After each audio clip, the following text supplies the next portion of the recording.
10 मई 1991 को रिलीज हुई psychological thriller film 100 days किसी जमाने में दूरदर्शन पर खूब आती थी और अगर आप भी दूरदर्शन के दर्शक रहे हैं तो आपने भी एक दफा तो ये फिल्म देखी ही होगी। लगभग 1 करोड़ रुपए में बनी 100 डेज ने 9 करोड़ रुपए की कमाई की थी। फिल्म का डायरेक्शन किया था पार्थो घोष ने और इस फिल्म में जैकी श्रॉफ, माधुरी दीक्षित, जावेद जाफरी, मुनमुन सेन, लक्ष्मीकांत बेर्डे, विजय अरोड़ा, शिवाजी साटम, अजीत वचानी और महावीर शाह ने अहम किरदार निभाए थे। फिल्म में कुल 6 गाने थे जिन्हें एसपी बालासुब्रमण्यम, लता मंगेशकर, अमित कुमार और अलका याग्निक ने अपनी आवाज़ दी थी।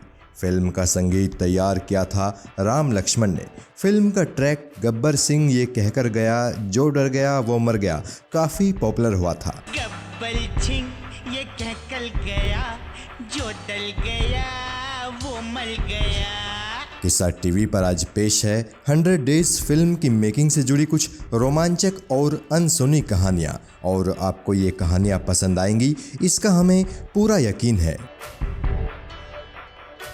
पहली कहानी 100 डेज में जावेद जाफरी सुनील के रोल में नजर आए थे, जो कि एक सपोर्टिंग रोल था। हालांकि जब ये फिल्म अनाउंस हुई थी उस वक्त जावेद जाफरी को इसमें लीड रोल में कास्ट किया गया था और जावेद के अपोजिट एक्ट्रेस नीलम को साइन किया गया था। लेकिन उन दिनों नीलम कई दूसरे प्रोजेक्ट्स में बिजी थी तो उन्होंने ये फिल्म छोड़ दी। नीलम के फिल्म छोड़ने के बाद इस फिल्म की स्क्रिप्ट में काफ़ी बदलाव किया गया और इस दफ़ा जैकी श्रॉफ और माधुरी दीक्षित को लीड रोल्स के लिए कास्ट किया गया। जावेद जाफरी को जब पता चला कि अब इस फिल्म में उन्हें एक सपोर्टिंग रोल निभाना है तो पहले तो वो काफ़ी नाराज़ हुए, लेकिन चूंकि उन्हें इस फिल्म की स्क्रिप्ट काफ़ी पसंद थी तो उन्होंने ये रोल आखिरकार एक्सेप्ट कर ही लिया। दूसरी कहानी 100 डेज जब रिलीज हुई थी तो उस दौरान माधुरी दीक्षित का करियर उठान पर था। अनिल कपूर और बोनी कपूर संग माधुरी दीक्षित की बढ़िया दोस्ती थी। फिल्म के प्रोड्यूसर प्राण लाल मेहता पहले इस फिल्म में एक्ट्रेस फराह नाज को कास्ट करना चाहते थे।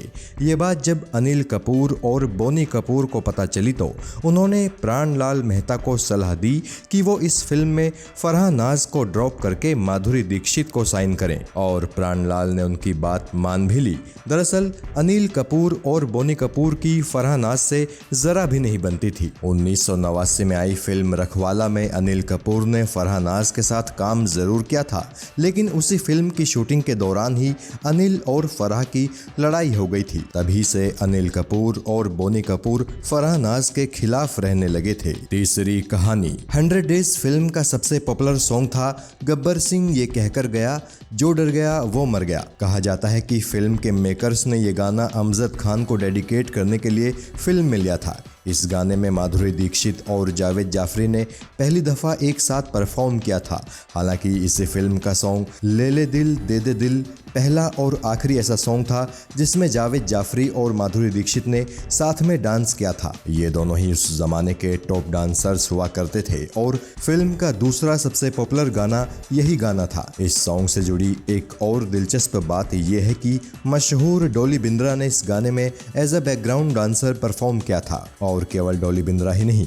दिग्गज कोरियोग्राफर गणेश आचार्य ने भी इस सॉन्ग में बैकग्राउंड में डांस किया था। चौथी कहानी 100 डेज का बैकग्राउंड म्यूजिक भी अपने वक्त में चर्चा का विषय बन गया था। इस फिल्म के बैकग्राउंड म्यूजिक में कई एक्सपेरिमेंट्स किए गए थे। फिल्म का वो सीन जब जैकी श्रॉफ माधुरी दीक्षित को टेलीफोन करते हैं, वहाँ बैकग्राउंड में एक म्यूजिक सुनाई देता है जो कि 1965 में आई गुमनाम फिल्म के टाइटल ट्रैक गुमनाम है कोई का रीवर्किंग सैंपल था। यही म्यूजिक 100 डेज के गाने सुन बेलिया से ठीक पहले वाले सीन में भी सुनाई देता है। ठीक इसी तरह फिल्म का वो सीन जिसमें हत्यारा रमा की लाश को दीवार में चिनता है, उसमें जो बैकग्राउंड म्यूजिक हमें सुनाई देता है वो जयप्रदा के मशहूर डाबर आंवला तेल वाले कमर्शियल से कॉपी किया गया है। इसी फिल्म का वो सीन जिसमें माधुरी दीक्षित स्विमिंग पूल में जाती हैं और उसमें जो बैकग्राउंड म्यूजिक हमें सुनाई देता है वही बैकग्राउंड म्यूजिक वक्त हमारा है फिल्म के उस सीन में भी सुनाई देता है जिसमें सुनील शेट्टी अपने हाथों से कार उठाते हैं। हालांकि वक्त हमारा है फिल्म में इस म्यूजिक को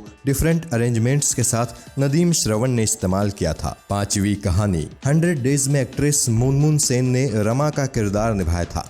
मुनमुन सेन अपने जमाने की लेजेंडरी एक्ट्रेस सुचित्रा सेन की बेटी हैं और ये भी एक इत्तेफाक ही है कि फिल्म इंडस्ट्री में सुचित्रा सेन को रमा के नाम से ही पुकारा जाता था। ये फिल्म डायरेक्ट की थी पार्थो घोष ने और यही फिल्म पार्थो घोष की पहली हिंदी फिल्म भी थी। पार्थो घोष ने तो इस फिल्म का सीक्वल भी तैयार कर लिया था जिसका नाम था 101 डेज। हालांकि बाद में फाइनेंस को लेकर कुछ विवाद हुआ और वो फिल्म कभी रिलीज हो ही नहीं पाई। कहा यह भी जाता है कि पहले इस फिल्म में जैकी श्रॉफ का कैरेक्टर नेगेटिव शेड वाला था, लेकिन जैकी श्रॉफ ने पार्थो घोष पर दबाव बनाकर अपने कैरेक्टर को क्लाइमैक्स में पॉजिटिव दिखवाया था। इस बात को लेकर पार्थो घोष और जैकी श्रॉफ का विवाद भी हुआ था और जैकी श्रॉफ ने अपने ऊपर लगे इल्जामों पर सफाई देते हुए कहा था कि फिल्म की स्क्रिप्ट पहले ही ऐसी थी, इसलिए उन्होंने ये फिल्म साइन की थी। और जब उन्होंने फिल्म साइन की थी तो उस वक्त ये तय नहीं था कि पार्थो घोष इस फिल्म को डायरेक्ट करेंगे। छठी कहानी 100 डेज को विदेश में रह रहे भारतीयों के लिए VHS पर रिलीज किया गया था, लेकिन जिस डिस्ट्रीब्यूटर को इस फिल्म के विदेशों में डिस्ट्रीब्यूशन की जिम्मेदारी दी गई थी उसने एक बहुत बड़ा ब्लंडर कर दिया था। दरअसल जैकी श्रॉफ के ब्लैक हैट और लॉन्ग जैकेट वाले लुक को VHS पर छापकर डिस्ट्रीब्यूटर ने ये फिल्म रिलीज की थी, जबकि जैकी का ये लुक इस फिल्म के क्लाइमैक्स में ही नजर आता है। लेकिन डिस्ट्रीब्यूटर के ये तस्वीर VHS के कवर पर छापने की वजह से फिल्म का सस्पेंस खत्म हो गया, जो कि किसी सस्पेंस फिल्म के लिए अपने आप में एक बड़ी खराब बात थी।